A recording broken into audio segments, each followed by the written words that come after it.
तो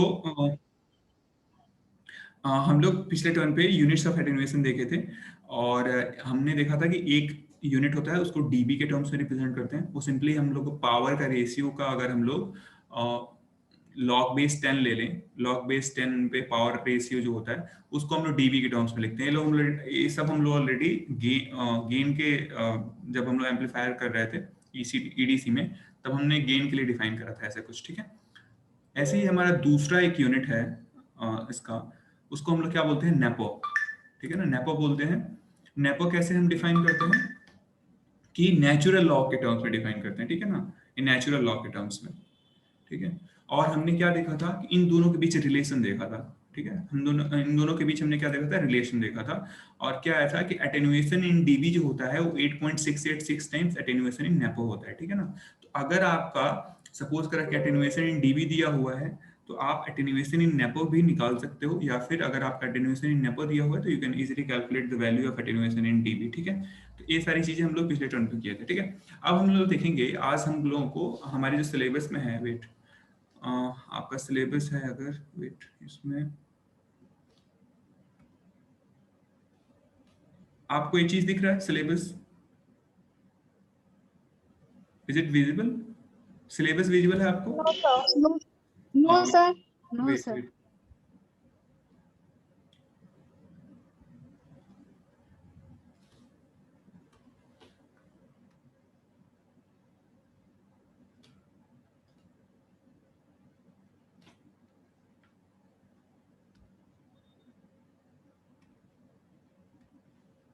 अभी दिख रहा है आपको? यस सर, यस ठीक है, यस सर। हम लोग इसमें से वेट, हम लोग इसमें से देखो यूनिट्स ऑफ एटेन्युएशन कर चुके हैं, जनरल कैरेक्टरिस्टिक्स ऑफ एटेन्यूएटर्स कर रखे हैं, ठीक है ना। ये चीजें हम लोगों ने ऑलरेडी कर रखी है। और हम लोगों ने देखा था एटेन्यूएटर्स का जो यूजेस कहाँ कहाँ होता है, दो तीन एग्जांपल्स देखे थे। अपार्ट फ्रॉम इट आज हम लोग को करना है analysis and design of simple attenuator of following type, symmetrical T, symmetrical pi और एल टाइप, ठीक है। तो आज हम लोग को इसके मेनली टी, पाई और एल टाइप नेटवर्क का, एल टाइप एटेन्यूएटर के डिजाइन करना है, ठीक है। तो देखो, दो चीजें मैंने बताई थी, ठीक है। एक होता है डिजाइन। डिजाइन का मतलब क्या होता है कि आपको ना पैरामीटर्स दिया रहेगा, जैसे मान लो आपको रिक्वायरमेंट दिया रहेगा, ठीक है। मैं बोलूं कि अगर आपको एटेन्यूएटर को डिजाइन करना है, ठीक है ना, अगर मैं बोलूं अटेन्यूएटर डिजाइन करना है, ठीक है ना, तो उस केस में आपको क्या दिया रहेगा कि आपको ये दिया रहेगा कि वो अटेन्यूएटर किस लाइन के लिए आप बना रहे हो। जैसे मान लो कोई ट्रांसमिशन लाइन है, ठीक है ना, अब उस ट्रांसमिशन लाइन में आपको कहीं अटेन्यूएटर लगाना है, तो क्या दिया रहेगा कि इस ट्रांसमिशन लाइन का कैरेक्टरिस्टिक्स रेजिस्टेंस कितना है, ठीक है ना, कैरेक्टरिस्टिक्स इंपीडेंस या रेजिस्टेंस। यहाँ पे हम लोग रेजिस्टेंस बोलेंगे क्योंकि मैंने बताया था जो अटेन्यूएटर होता है वो क्या होता है, प्योरली रेजिस्टिव सर्किट होता है। क्यों होता है ये भी मैंने बताया था, क्योंकि आपको क्या करना है, आपको पावर को रिड्यूस करना है। In order to attenuate any signal you have to reduce the power.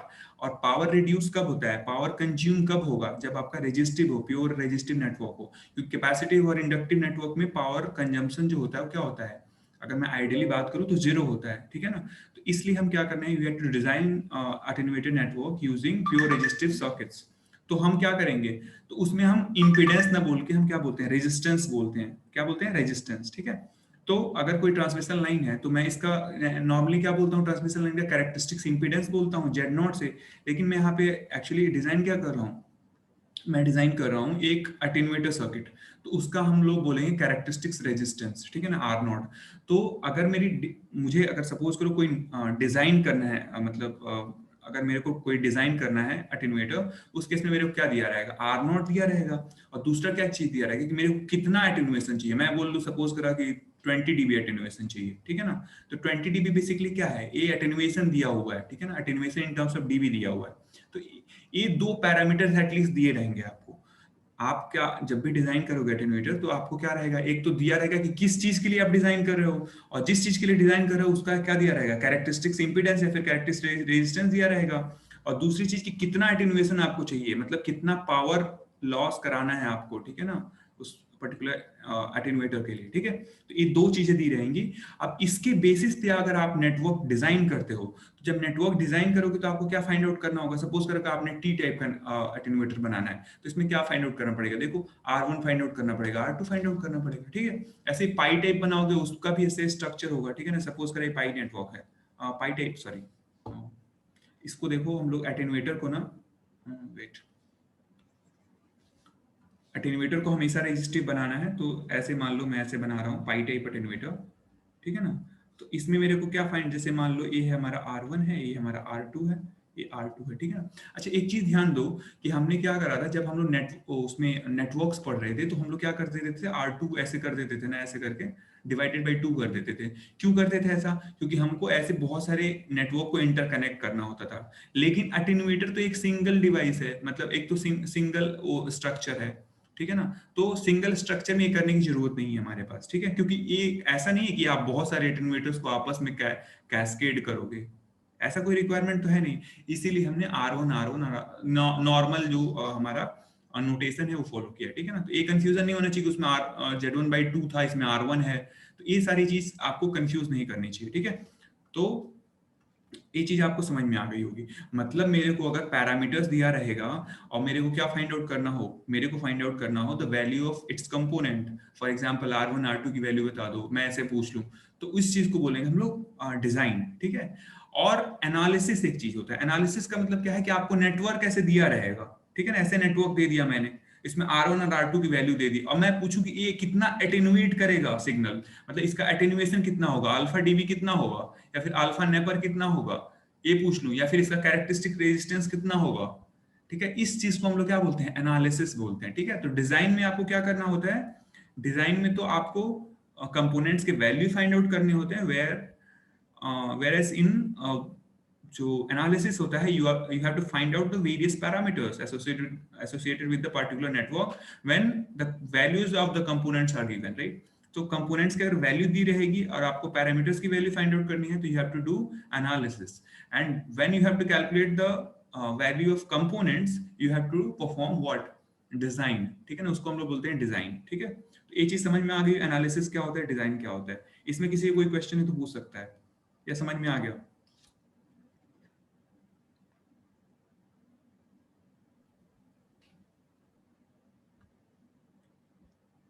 चलो ठीक है, ये बताओ शिवांगी यादव, बताओ क्या होता है, आप डिजाइन से क्या समझते हो। मेरी आवाज आ रही Sir, will you explain it again? There is some network issue. है from my side. No, sir, from my side. Okay, so I have a question from Shivangi Yadav. Actually Shivangi Yadav, मेरे को सुन रहे हो आप आपने सुना होगा अभी, आप पहले एक्सप्लेन करो कि डिजाइन क्या होता है, देन मैं फिर से एक बार रिपीट कर दूंगा। जल्दी से बताओ क्या होता है, जल्दी से, शिवांगी यादव। Yes, sir. हाँ, डिजाइन क्या होता है बताओ।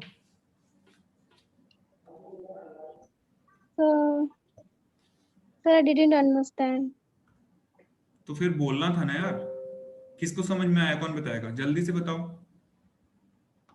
किसको समझ में आया। सर डिजाइन में कंपोनेंट की वैल्यू फाइंड करनी होती है। डिजाइन में कंपोनेंट्स की वैल्यू फाइंड आउट करनी होती है, और एनालिसिस में क्या करना होता है। कंपोनेंट की वैल्यू दी होती है और Sir, analysis.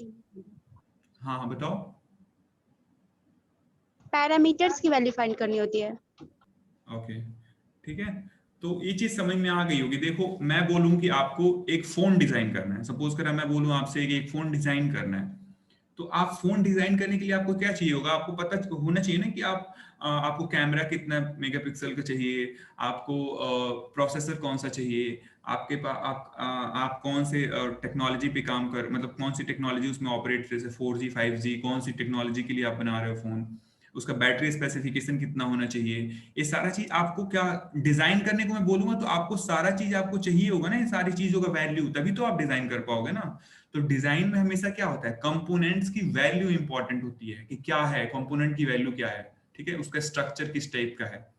लेकिन मैं बोलूं एनालिसिस करना है, मैं बोलूं कि एक आपके पास ऐसे फोन है, अब मैं कहूं कि ये जो सिग्नल रिसीव कर रहा है इसकी एनालिसिस करना है, तो क्या करोगे आप, सिंपल मेजरमेंट्स कर लोगे कि कैसे सिग्नल रिसीव हो रहा है, कितना पावर यहाँ पे मिल रहा है एंटीना के पास, जो भी एंटीना रिसीव करता है फोन का, उसके पास कितना पावर मिल रहा है, कितना माइक्रोवाट या मिलीवाट जितना भी है, और वो कितना एम्पलीफाई होके प्रोसेसर को कितना जा रहा है, ये सारा चीज किस में आएगा, ये आएगा एनालिसिस में।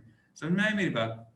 डिजाइन का मतलब होता है to find out the value of the components, ठीक है ना। जो भी आप चीज डिजाइन कर रहे हो उसमें जो जितने भी कंपोनेंट्स लगे हुए हैं उसकी वैल्यू फाइंड आउट करने को हम लोग क्या बोलते हैं, डिजाइन बोलते हैं। और एनालिसिस क्या बोलते हैं कि हमको सारा चीज दिया हुआ है, हमको बस देखना है कि ये कैसी चीज काम कर रहा है, मतलब वो कैसे चेक करोगे, उसके डिफरेंट डिफरेंट पैरामीटर्स है, ठीक है। तो ये चीज आपको ध्यान में रखना है। तो हम लोगों को क्या करना है अभी, हम लोग दोनों चीजें देखनी है, एनालिसिस पार्ट भी और डिजाइन पार्ट भी, ठीक है। So we are starting with, सबसे पहला जो हम लोग काम कर रहे हैं, आई होप अभी क्लियर हो गया होगा कि एनालिसिस और डिजाइन में क्या डिफरेंस है, ठीक है। एनालिसिस का मतलब क्या है, you have to find out the value of parameters, ठीक है ना, associated with a particular network structure या फिर associated with particular component values. और जो आपका डिजाइन है वो क्या है आपका, to find out the values of various component of a network या फिर of any sort of, like यहाँ पे हम लोग क्या बात कर रहे हैं, हम लोग एटेन्यूएटर की बात कर रहे हैं। So if I talk about design of attenuator, then you need to find out the values of various component of attenuator. Attenuator के जितने भी components हैं उनके different मतलब उनके जितने भी values हैं उनको पता करना, ठीक है ना। हमको क्या दिया रहेगा, हमको प्रॉब्लम दिया रहेगा कि मेरे को ये चीज चाहिए। जैसे एज एन इंजीनियर को क्या दिया टास्क दिया जाएगा कि यार मेरे को ऐसा कुछ आप बना के दो जो इस काम को परफॉर्म कर दे। तो आप पूछोगे अच्छा कितना चाहिए आपको, जैसे मैं बोल दूं आपकी एक एम्पलीफायर बनाओ, तो आप सबसे पहला क्वेश्चन क्या करोगे मेरे से, एक बोलोगे कि एम्पलीफायर का गेन कितना होगा, सबसे पहले पूछोगे ना गेन कितना होगा।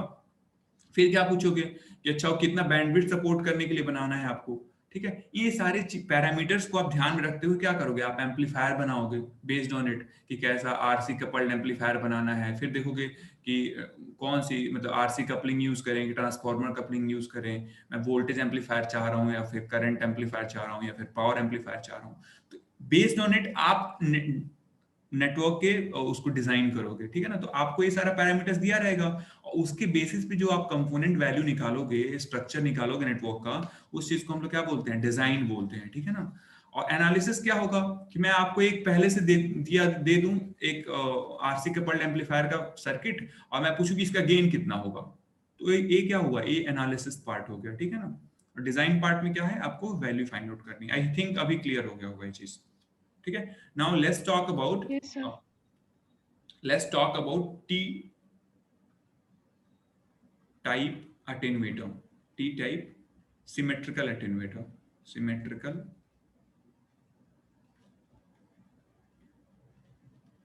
attenuator, ठीक है ना। इसको हम लोग पैड भी बोलते हैं, सिमेट्रिकल एटेन्यूएटर्स को पैड भी बोला जाता है, ठीक है। तो इसका हम लोग को देखना है। अब देखो कैसे दिखेगा ये आपका नेटवर्क दिखेगा कुछ, आपको पता है जो अटेन्यूएटर होगा वो क्या होगा, प्योर रेजिस्टिव सर्किट होगा, प्योर रेजिस्टिव सर्किट, ठीक है। अब टी टाइप है तो टी टाइप जैसा स्ट्रक्चर बनेगा। अब ये जो रेजिस्टेंस है R1 सिमेट्रिकल है तो इस साइड भी R1 होगा और ये हमारा जो संट वाला है रेजिस्टेंस R2 होगा, ठीक है। ये हमारा टी टाइप का अटेन्यूएटर बन गया, ठीक है। अब इस अटेन्यूएटर को आप कहीं ना कहीं लगाओगे, किसी लाइन में कहीं प्लेस करोगे। सपोज करा कि उस लाइन का इंपिडेंस या फिर रेजिस्टेंस जो भी है वो क्या है, R0 है, ठीक है। आपने क्या करा, आप कहीं किसी लाइन में लगाओगे इसको।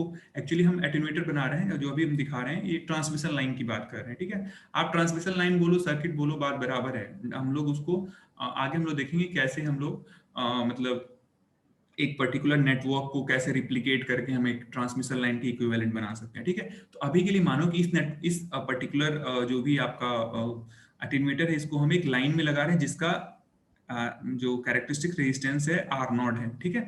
ये हमारा, अब एक चीज देखो, आपको पता होगा कि इसमें जो करंट इन होगी, एक ट्रांसमिशन लाइन है तो कुछ ना कुछ करंट यहाँ से इन हो रही होगी, यहाँ पे एक करंट इन होगी। इसको हम लोग इंडिकेट कैसे कर रहे थे, IS से कर रहे थे, सेंडिंग करंट। और इस साइड क्या होगा, रिसीविंग करंट IR, ठीक है। हम लोग नॉर्मल नोटेशन फॉलो कर रहे हैं, ठीक है, ये सारा चीज। और ये हमारा जो स्ट्रक्चर है ना, ये पूरा का पूरा ऐसे वाला, ये जो पूरा स्ट्रक्चर है ये हमारा क्या है, इतना चीज अटेन्यूएटर है। कैसा टाइप का अटेन्यूएटर है, ये हमारा है सिमेट्रिकल टी टाइप का अटेन्यूएटर है, ठीक है। अब मेरे को मैं पूछूं आपसे कि अगर मैं सपोज करूं कि आपको बोल दूं कि मैं अटेन्यूएशन इन डीबी मेरे को पता है, मैं क्या दिया हुआ है आपको, अटेन्यूएशन इन डीबी दिया हुआ है कि डीबी में अटेन्यूएशन कितना है, ठीक है। यहाँ पे मैं लिख देता हूँ गिवन क्या क्या है, गिवन क्या क्या है, अटेन्यूएशन इन डीबी, और दूसरी चीज क्या गिवन है कि ए रेजिस्टेंस आर नॉट, ठीक है ना, इसको बोलते हैं हम लोग कैरेक्टरिस्टिक्स रेजिस्टेंस, कैरेक्टरिस्टिक्स रेजिस्टेंस, ठीक है ना। ये दो चीजें अगर सपोज करो आपको गिवन है, एक कैरेक्टरिस्टिक रेजिस्टेंस कहां से आपको मिलेगा कि आप जहां पे भी ये लगाओगे एटेन्यूएटर, ठीक है, कहीं पे लगाओगे ना एटेन्यूएटर, उसका जो रेजिस्टेंस होगा उसको हम आर नॉट से इंडिकेट कर रहे हैं, we are calling it as characteristics resistance, ठीक है।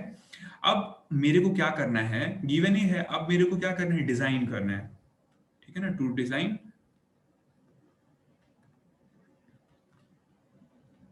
सिमेट्रिकल टी अटेन्यूएटर, ठीक है। मेरे को क्या करना है, सिमेट्रिकल टी अटेन्यूएटर डिजाइन करना है। अब एक चीज ध्यान से देखो कि मेरे को अटेन्यूएशन इन डीबी दिया हुआ है, आपको याद है कि जो अल्फा डीबी होता था, अब मैं डिजाइन कर रहा हूं, देखो ध्यान से समझो इसको, जो आपको याद होगा अल्फा डीबी होता था, उसको हम लोग कैसे रिप्रेजेंट करते थे, उसको हम लोग रिप्रेजेंट करते थे 20 लॉग ये बेस 10 होता था IS बाई IR, याद है आपको, ये सही लिख रहा हूं ना? Yes, yes sir. सर। हाँ, तो ए आपको याद होगा 20 log base 10 IS by IR करते थे ना, जो भी हमारा अटेन्यूएशन इन डीबी होता था। अब देखो, अब यहां से सपोज करो मैं IS बाई IR निकालने की ट्राई करूं कि IS बाई IR क्या होगा, तो इसको मैं लिख सकता हूं अल्फा डीबी बाई 20 लिख सकता हूं ना, equals to log base 10 IS by IR, ठीक है ना, ऐसे लिख सकता हूं। अब ए एम्प्लॉइज होगा, अगर मैं IS बाई IR यहां से निकालूं IS बाई IR, तो क्या हो जाएगा, सिंपली देखो ये हो जाएगा 10 टू द पावर पूरा ए, 10 टू द पावर, क्योंकि बेस 10 है तो इधर जाएगा तो क्या हो जाएगा, ये जो पूरा ये जो चीज है ये 10 के पावर में आ जाएगी, तो 10 टू द पावर क्या हो जाएगा, अल्फा डीबी अपॉन 20, ठीक है, ऐसे हो जाएगा। ये कितने लोगों को समझ में आया बताओ? Yes, sir. Yes sir. Yes, sir. ये समझ में आ Yes, गया sir. कि IS बाई IR कितना हो जाएगा, Yes, sir. 10 to the power alpha Yes, sir. DB upon 20, ठीक है। Yes, sir. ये आ गया। अब देखो एक चीज ध्यान से देखो कि मैं क्या कर रहा हूं ना, यहाँ पे लेट मैं एज्यूम कर ले रहा हूँ कि IS बाई IR को मैं किससे एज्यूम कर ले रहा हूँ, एक नंबर दे रहा हूँ, उसको मैं इंडिकेट कर रहा हूँ N से, ठीक है, क्योंकि एक नंबर ही आएगा। यहाँ से देखो, यहाँ से मैं IS बाई IR करूंगा तो एक नंबर ही आएगा ना, अल्फा डीबी तो दिया ही हुआ है, डिवाइडेड बाई 20 करूंगा और 10 to the power that it will give a number, उसको मैं N से इंडिकेट कर रहा हूँ, ठीक है ना, N से, ठीक है, यहाँ तक क्लियर। अब देखो, अब मैं क्या करूंगा कि इस नेटवर्क में, ये जो हमारा पूरा नेटवर्क है, वेट, ये जो हमारा नेटवर्क है,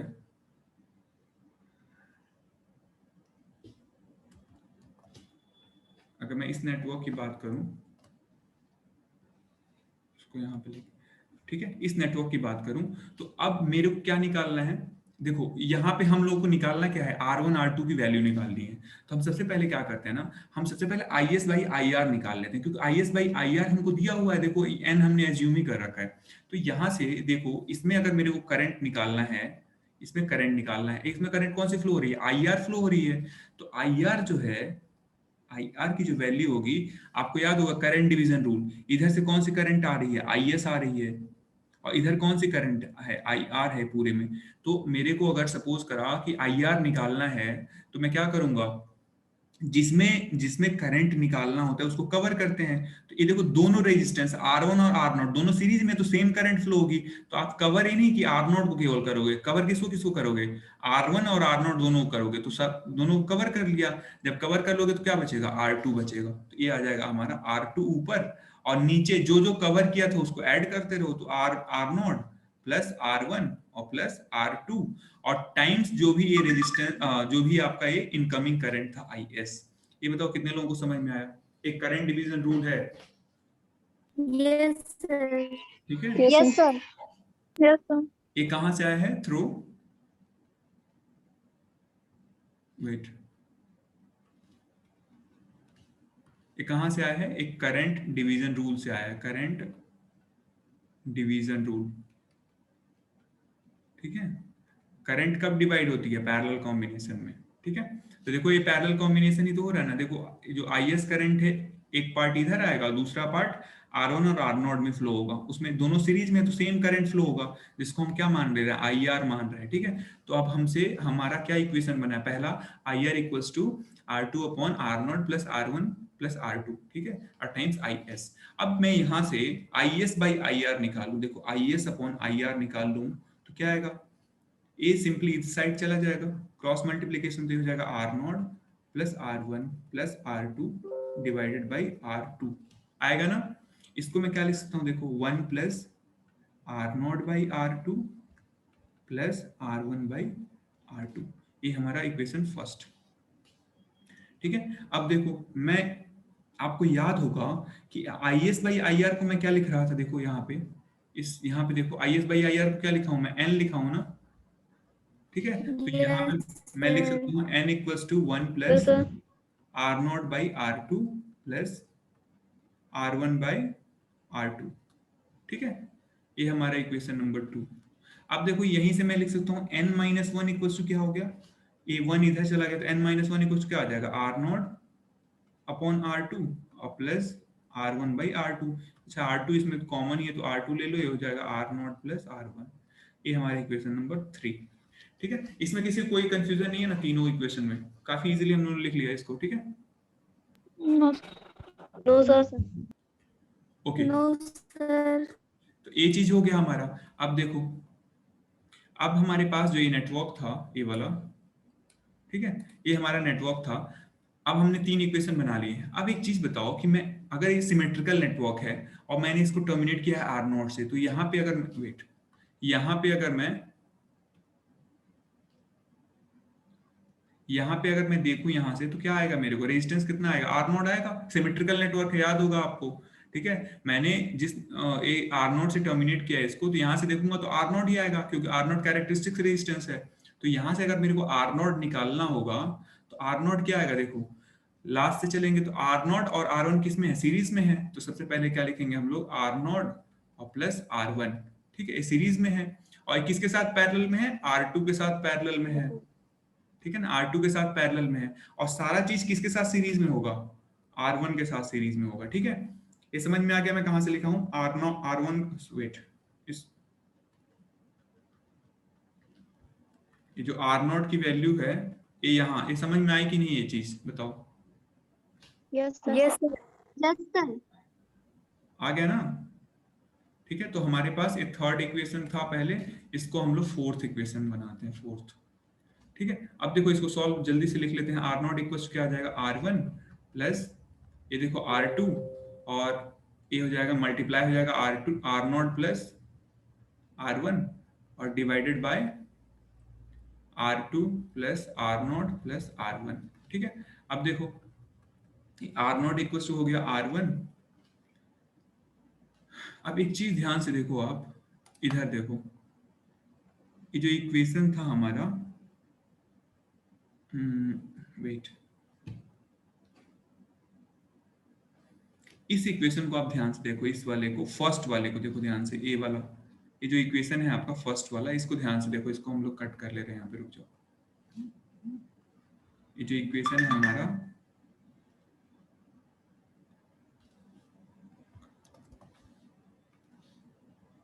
ठीक है, यहाँ पे इसको पेस्ट कर लेते हैं।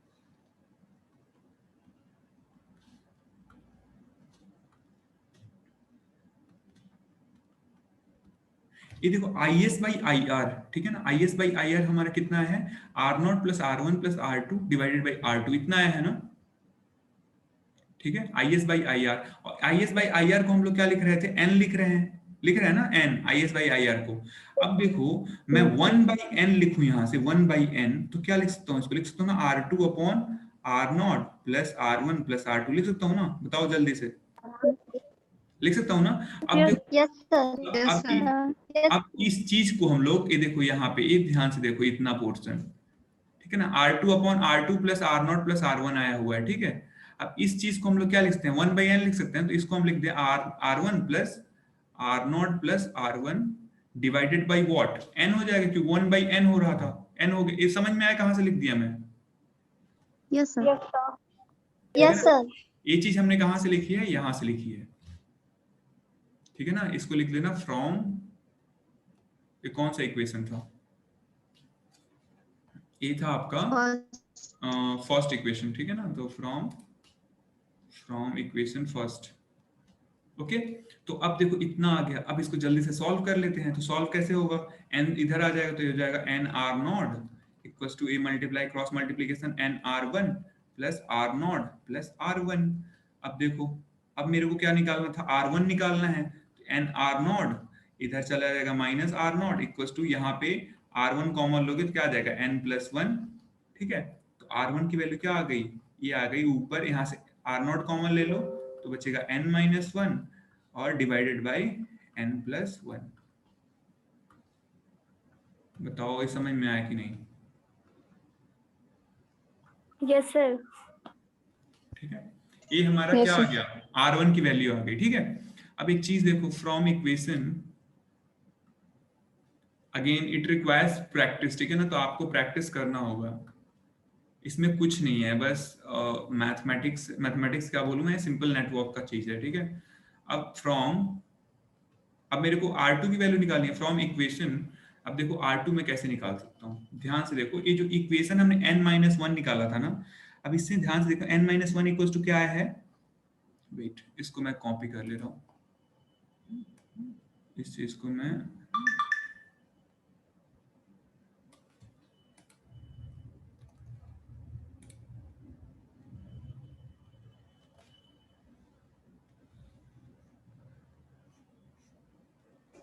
फ्रॉम इक्वेशन कितने नंबर पे था, जो भी इक्वेशन है आपका, wait Third number. Third number.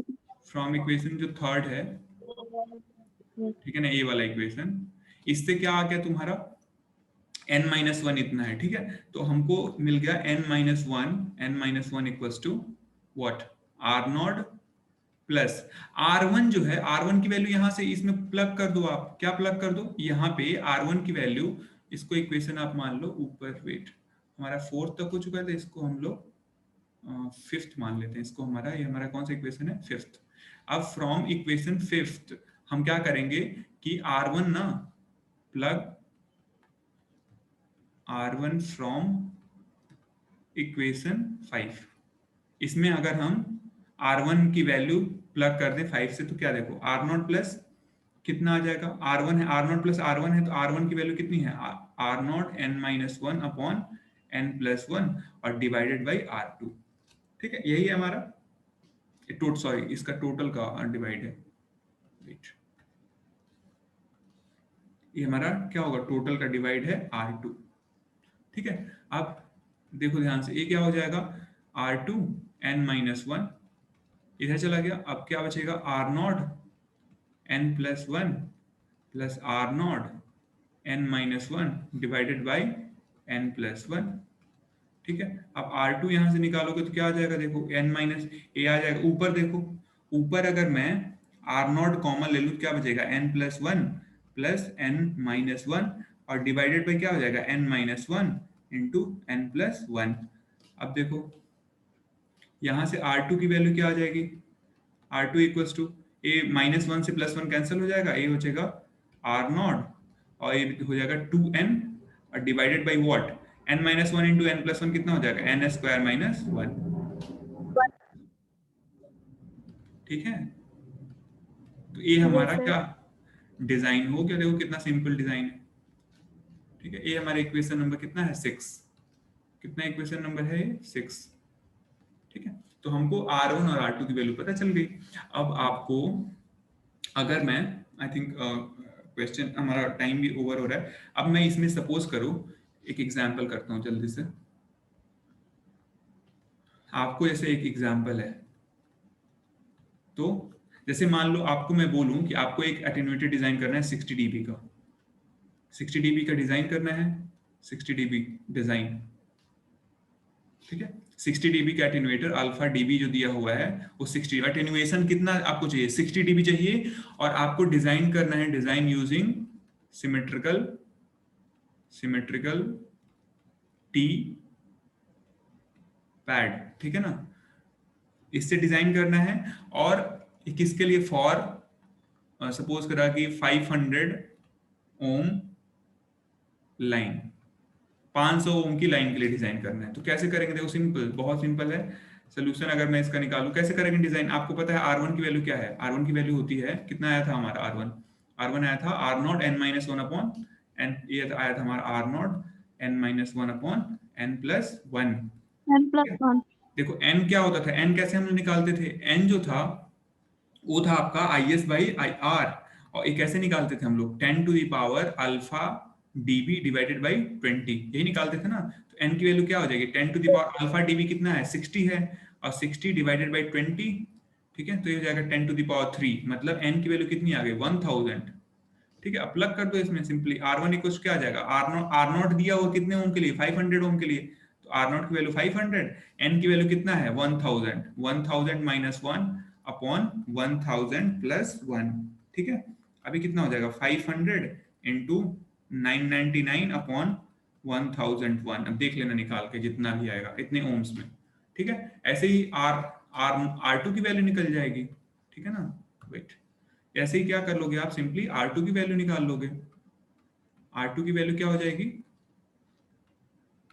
क्या हो रहा है? वेट, R2 की वैल्यू क्या आएगी?